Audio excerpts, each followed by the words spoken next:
श्रोताओं नमस्कार। समसामयिक विषयों पर आधारित हमारे साप्ताहिक कार्यक्रम बातों बातों में के आज के अंक के साथ मैं विकल्प शुक्ला। श्रोताओं, बीते 14 नवंबर को मुख्यमंत्री विष्णुदेव साय ने छत्तीसगढ़ की नई औद्योगिक विकास नीति का विमोचन किया है और उसे लॉन्च किया है। इस औद्योगिक विकास नीति की विभिन्न विशेषताओं और पहलुओं पर बात करने के लिए आज हमारे साथ हैं छत्तीसगढ़ शासन के उद्योग और वाणिज्य सचिव श्री रजत कुमार। सर, आकाशवाणी समाचार के इस कार्यक्रम में हम आपका हार्दिक स्वागत करते हैं। बहुत बहुत धन्यवाद। सर, किसी भी प्रदेश के लिए औद्योगिक नीति का क्या महत्व होता है और इसे बनाने का उद्देश्य क्या होता है, इसके बारे में हमारे आकाशवाणी के श्रोताओं को प्लीज बताएं। औद्योगिक नीति या कोई भी नीति एक राज्य को, एक इकोनॉमी को दिशा देने में एक बहुत इम्पोर्टेंट पहलू है। तो आई थिंक आइडिया यही है कि उद्योग नीति राज्य की चैलेंजेस को समझती है। चैलेंजेस को समझने के बाद नीतियां बनाई जाती हैं ताकि उन चैलेंजेस को दूर किया जा सके। और जो एक विजन होता है स्टेट के ग्रोथ का, उस लक्ष्य को, उस विजन को प्राप्त करने के लिए नीतियां, जो उद्योग नीति हो या कोई और नीतियां हो, वो एक बहुत बड़ा कारगर इंस्ट्रूमेंट होती हैं। बीते 14 नवंबर को मुख्यमंत्री जी ने छत्तीसगढ़ की नई औद्योगिक विकास नीति को लॉन्च किया है, इसका विमोचन किया है। सर, इसकी मुख्य विशेषताएं क्या हैं? ये जो 2024 से 2030 की उद्योग नीति विमोचित हुई है और लॉन्च हुई है, उसकी मेन विशेषता ये है कि पहली बार सर्विस सेक्टर श्रेणी के जितने भी उद्योग हैं, चाहे वो एमएसएमई के हों, चाहे वो लार्ज हों, उनको उद्योग नीति में हिस्सा मिला है। पहली बार उनको जगह मिली है। इसके अलावा जो स्पेशल सेक्टर्स हैं, जैसे कि pharmaceutical, textiles, logistic, AI, robotics, IT, ITS, ऐसे क्षेत्र जहां पर रोजगार सृजन की अपार संभावनाएं हैं, इनके लिए पहले अलग से कोई नीतियां नहीं होती थी। इस बार स्पेशल पैकेज बनाकर इन सारी चीजों को इसमें सम्मिलित किया गया है। ये पहली बार है कि इस उद्योग नीति के माध्यम से कोशिश हुई है कि रोजगार सृजन पे फोकस करें। पहली बार है कि किस तरह से राज्य में ज्यादा से ज्यादा रोजगार क्रिएट हो, इसलिए उन उद्योगों को जो रोजगार सृजित करते हैं उनको ज्यादा अनुदान और रियायतों का इसमें प्रावधान रखा गया है। साथ साथ जिन क्षेत्रों में छत्तीसगढ़ ऑलरेडी बहुत स्ट्रांग है, जैसे कि आयरन और माइंस वगैरह, उसमें किस तरह से वैल्यू एडिशन किया जाए, तो उसमें वैल्यू एडिशन करने के लिए जो उद्योग सामने आएंगे उनके लिए प्रावधान किया गया है। एक्सपोर्ट सब्सिडी, पहले एक्सपोर्ट सब्सिडी नाम की कोई चीज नहीं होती थी बहुत सारी उद्योग नीतियों में। इस बार उद्योग नीति में एक्सपोर्ट सब्सिडी, ताकि निर्यात को बढ़ावा दिया जा सके छत्तीसगढ़ से। तो ये कुछ प्रमुख विशेषताएं हैं। इसके अलावा जो अनुदान की राशि मिलती थी, वो उद्योग का स्थायी निवेश होता है, उसका लगभग 15 से 20% होता था। इस बार नए नए उद्योगों को बढ़ावा देने के लिए उस अनुदान की राशि को लगभग 15 से 50% तक रखा है, सेक्टर्स के हिसाब से। जहां पर राज्य को ज्यादा जरूरत है वहां पर ज्यादा अनुदान, जहां पर राज्य को जिन इंडस्ट्रीज की कम जरूरत है या फिर जो इंडस्ट्री ऑलरेडी छत्तीसगढ़ में, उनको कम अनुदान। सर, ये जो नई औद्योगिक नीति है, इसमें प्रदेश के युवाओं को रोजगार उपलब्ध कराने पर भी फोकस किया गया है। क्या इसके लिए कोई लक्ष्य निर्धारित किया गया है और नए रोजगारों का सृजन किस तरह से होगा? ये पहली बार है और संभवतः छत्तीसगढ़ में पहली बार और देश में भी पहली बार है कि किसी उद्योग नीति ने विशेष प्रोत्साहन पैकेज यानी bespoke पॉलिसी जो बनती थी, वो पहली बार रोजगार सृजन के हिसाब से बनेगी। मैं उदाहरण के तौर पे बताना चाहूंगा कि आज से पूर्व ये होता था कि जब ज्यादा निवेश आता है तो स्पेशल पॉलिसी तब बनाई जाती थी। इस बार हमने प्रावधान रखा है कि यदि कोई उद्योग 1000 रोजगार सृजित करेगा, ईपीएफए में रजिस्ट्रेशन करने के बाद 1000 रोजगार सृजित करेगा, तो उसके लिए अगर उस उद्योग को कुछ विशेष पैकेज की आवश्यकता होगी तो राज्य शासन उसे देगी। तो ये पहली बार है कि रोजगार को एक बेस बनाया गया है bespoke पॉलिसी देने के लिए। दूसरी बार, बहुत सारे उद्योग से चर्चा के समय हमें पता चला कि जब नए एम्प्लॉइज या वर्कर्स उनके यहाँ ज्वाइन करते हैं तो कुछ समय उन्हें ट्रेनिंग में लगता है और उनकी एक बहुत बड़ी लागत एक उद्योग की उनकी ट्रेनिंग में निकल जाती है। और दूसरी तरफ हम कौशल उन्नयन कार्यक्रम चलाते जरूर हैं, लेकिन कभी कभी वो उतने सफल नहीं हो पाते, गैप रह जाता है। तो इस बार कोशिश की गई है कि एक तरह से ट्रेनिंग अनुदान के तौर पे अगर कोई उद्योग किसी भी नए व्यक्ति को रोजगार पे रखेंगे तो उनके लगभग एक माह का वेतन लगभग 15,000 रुपए तक की सीमा तक का वो उद्योगों को दिया जाएगा। हमारा मानना है कि इससे एक तो रोजगार सृजन बढ़ेंगे, दूसरा मानना ये है कि उद्योगों पे जो वेतन का बोझ आता है उसको किसी तरह से एक छोटा सा हम शेयर करने की कोशिश करेंगे। और सबसे बड़ी बात यह है कि जिस उद्योग में रोजगार मिलने वाला है या मिला है उनसे अच्छा ट्रेनिंग शायद कोई ना करा पाए, तो इसमें वो ऑन द जॉब ट्रेनिंग करते करते उनको राशि 15,000 रुपए उनके मान से एक उद्योग को दिया जाएगा एक एम्प्लॉय के नाम से। तो ये दो प्रमुख तरीके हैं। तीसरा, जो एक एम्प्लॉयर का ईपीएफओ में जो लगभग 1% सैलरी का दिया जाता है उसका लगभग 75% राज्य शासन बजट से सब्सिडी के माध्यम से देगी। तो ये 3-4 तरीके हैं जिसके माध्यम से उद्योगों को प्रेरित किया जा रहा है कि वो ऐसे उद्योग में भी डाइवर्सिफाई करें जहां पे नए नए रोजगार सृजन हो सके। कोशिश ये भी है कि उद्योगों को बढ़ावा दे रहे हैं कि रोजगार सृजन करने में वो डरे ना, उनकी जो कॉस्ट आएगी उसको कुछ हद तक अलग अलग तरीके से हम भी बेयर करने की कोशिश करेंगे।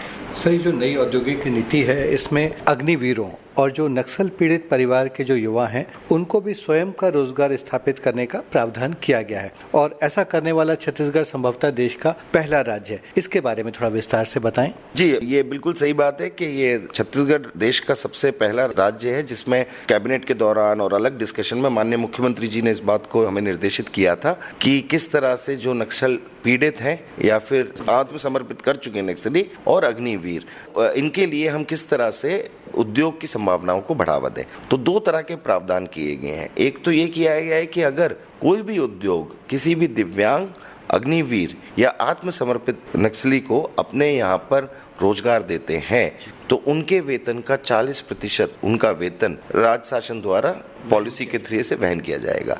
इससे दिव्यांगों को, अग्निवीरों को जिन्होंने काफी कंट्रीब्यूट किया है और आत्मसमर्पित नक्सलियों को, इनको उद्योगों में रोजगार मिलने की संभावनाएं बढ़ेंगी।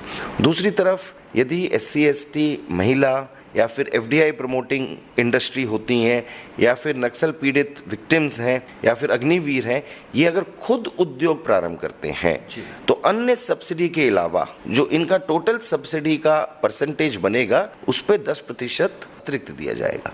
अगर मान लीजिए किसी उद्योग को 30% टोटल सब्सिडी मिल रही थी तो उसका 10% यानी 3% अतिरिक्त 33% सब्सिडी दी जाएगी यदि ये उद्योग महिलाओं द्वारा या फिर SC ST, दिव्यांग, अग्निवीर, नक्सल पीड़ित परिवार या फिर एक्सपोर्ट प्रमोशन वाली यूनिट्स में शुरू किए जाते हैं। तो सर, एक बात और है, जैसे सभी जानते हैं कि छत्तीसगढ़ जो एक जनजाति बहुल प्रदेश है, लगभग 32% की आबादी जनजाति भाई बहनों की है और जो हमारा बस्तर संभाग है उसको औद्योगिक रूप से कमोवेश एक पिछड़ा माना जाता है।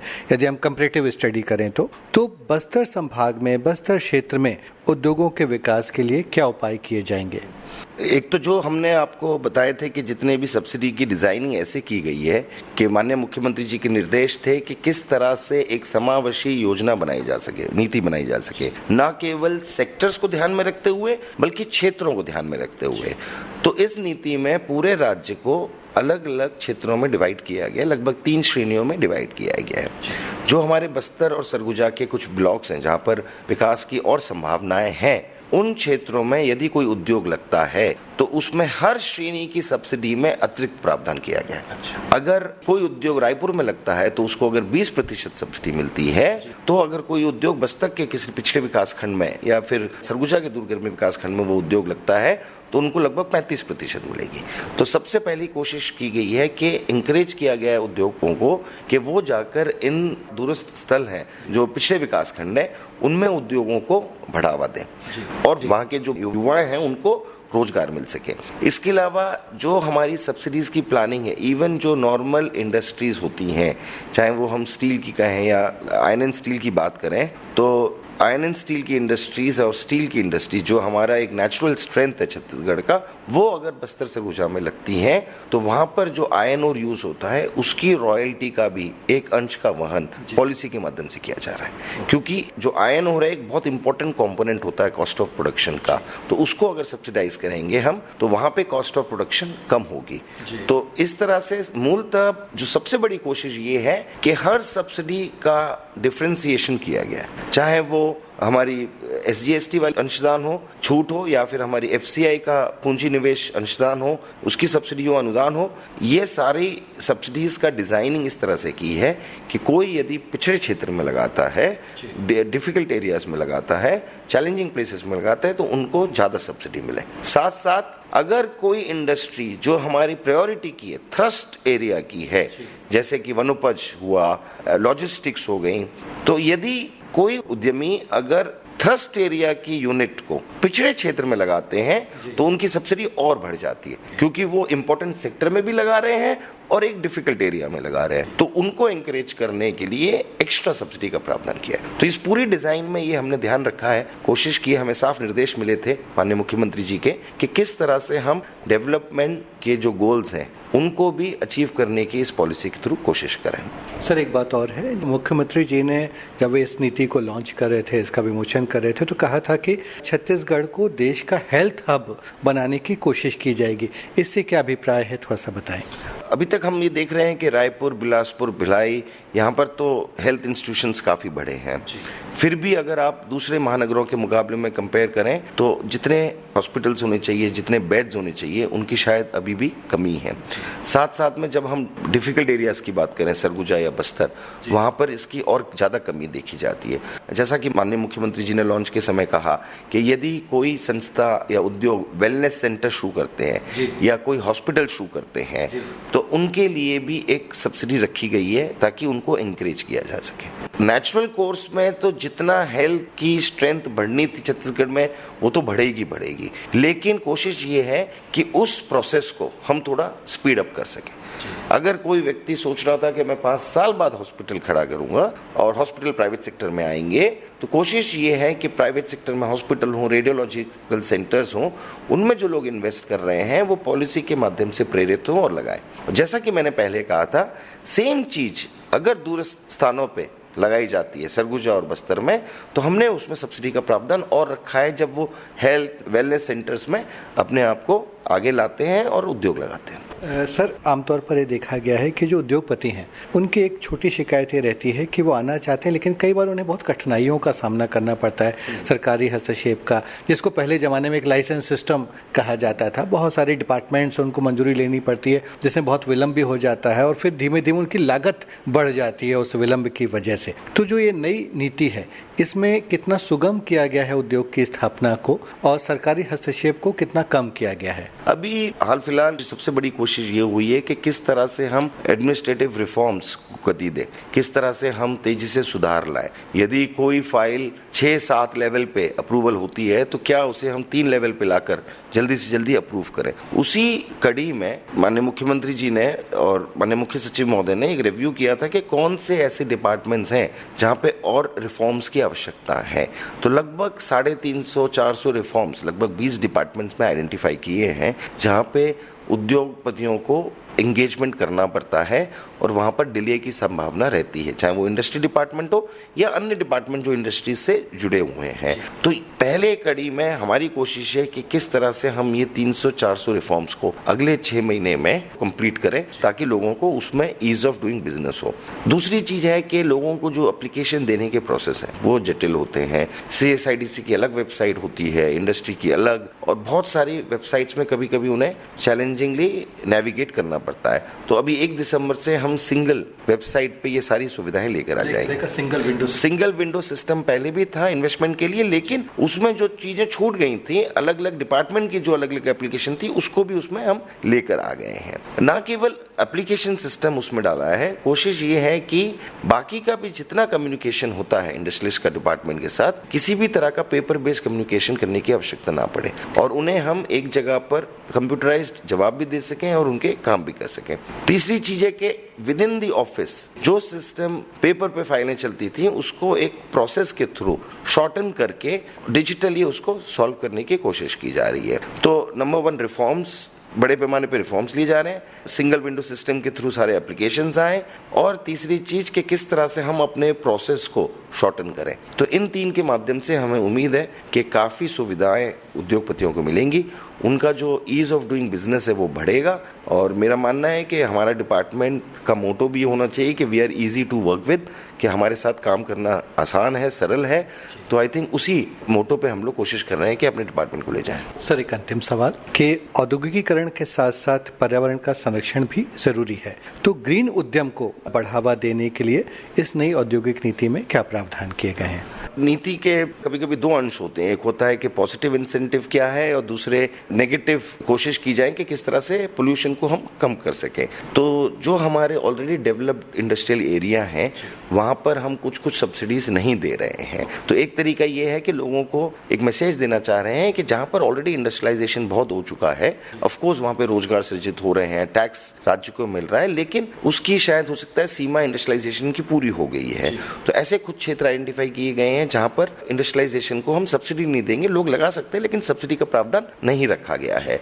साथ साथ में दूसरी तरफ यदि कोई संस्था कार्बन क्रेडिट के लिए सर्टिफिकेशन लेती है, अपना ग्रीन सर्टिफिकेशन लेती है, आपने वो जो 5 स्टार्स सिस्टम सुना होगा कि वो कितनी ग्रीन है, एनर्जी सेविंग है, वैसे सर्टिफिकेशन लेती हैं, कोई एफ्लुएंट ट्रीटमेंट प्लांट लगाते हैं ताकि वाटर पोल्यूशन ना हो, और कोई अगर लेटेस्ट टेक्नोलॉजी लगाता है जो ग्रीन टेक्नोलॉजी है, तो इन टेक्नोलॉजी और इन सर्टिफिकेशंस को लेने के लिए जो उन उद्योगों के खर्च आएंगे उनका लगभग 40 से 60% तक का वो खर्च सब्सिडी के थ्रू या पॉलिसी के थ्रू दिया जा रहा है। तो कोशिश है कि इंडस्ट्रीज को हम मोटिवेट करें थ्रू सब्सिडी और उनकी कॉस्ट को शेयर कर कर कि वो ग्रीन टेक्नोलॉजी को यूज करें। सर, ये जो नई औद्योगिक विकास नीति लॉन्च की है, निश्चित रूप से हमें भरोसा है कि छत्तीसगढ़ में औद्योगिक विकास के लिए मील का पत्थर साबित होगी। आपने बहुत विस्तार से आकाशवाणी के श्रोताओं को इसके बारे में जानकारी दी। आकाशवाणी परिवार की ओर से हम आपका हार्दिक आभार व्यक्त करते हैं। बहुत बहुत धन्यवाद, थैंक यू। श्रोताओं, इसी के साथ हमारा ये कार्यक्रम संपन्न होता है। अगले हफ्ते एक नए विषय के साथ हम फिर हाजिर होंगे। अब हम आपसे विदा लेते हैं। नमस्कार।